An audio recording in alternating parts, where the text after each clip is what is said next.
ayita ku mukutu ogwa Facebook. Kigambibwa waliwo ssente zaali zimaze omusindikibwa nga wabulayo miliyoni 50 endala ez'okumusindikibwa, naye nga tannakikola. Ky'omukisa omulungi afuna enamba ya Balaam n'amukubira direct, ne boogera n'akakasiza ddala nti akawunti tagimanyiiko, ekuggula wano omusango ogw'okuyita kyatali mu mannya ga Balaam ate agamba nti ssente zino ze yali akunganya okusinziira ku Facebook posts zino zaali za kuyamba baana ba buwala ng'era ziva mu kibiina ekya MK Girl Child Project. So twasinzidde okuba nti netumukwata n'okwongera okulabula abantu abali eyo obutayita mikutu migatta abantu okuba nti nno mugaba ssente oba abantu bemuzigabira ate nga ziba za kuyamba abantu muba temubamanyi. So kunoonyerezako kukyagenda mu maaso n'ekigendero ekyokulaba nti nno tunoonya abalala abantu basobodde okugyamu ssente, era okuyisaawo obubaka nti olunaku olwaleero ajja kuba atwalibwa mu mbuga z'amateeka. Naye bw'oba oli eyo nga Facebook account eno olumu ekozesa amannya yeeyita Majja Asimwe Antuma, Facebook accounts endala ajjako ssente mu bantu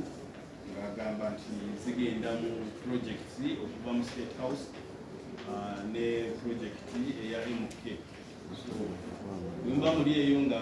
Facebook account eno yababba, mutuukirire CID wali ekibuli basobola okuba nti babajjako statement tuzimbe fayiro okulaba nti omuntu ono obujulizi bumwongerako asibirwe eddala oba abantu nga bano tetunabbeera nabo. Happened in Nagarama where we arrested the director of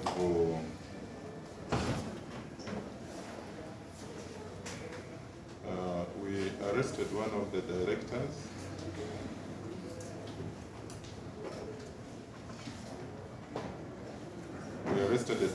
of Samuel Kids Academy, Kakinzi, called Sengoba Samuel, for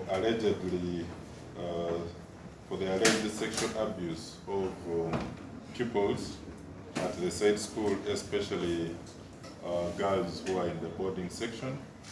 So when we got this intelligence, we managed to subject the girls who are in the boarding section to medical examination, and these were girls aged 15, 16,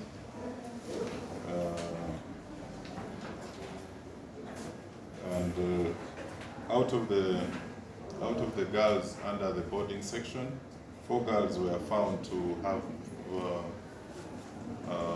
been sexually assaulted, and out of these 4, 2 of them admitted that they were sexually assaulted by their director, and so we arrested him and charged him last Friday at Nagarama Court on 2 counts of aggravated defilement.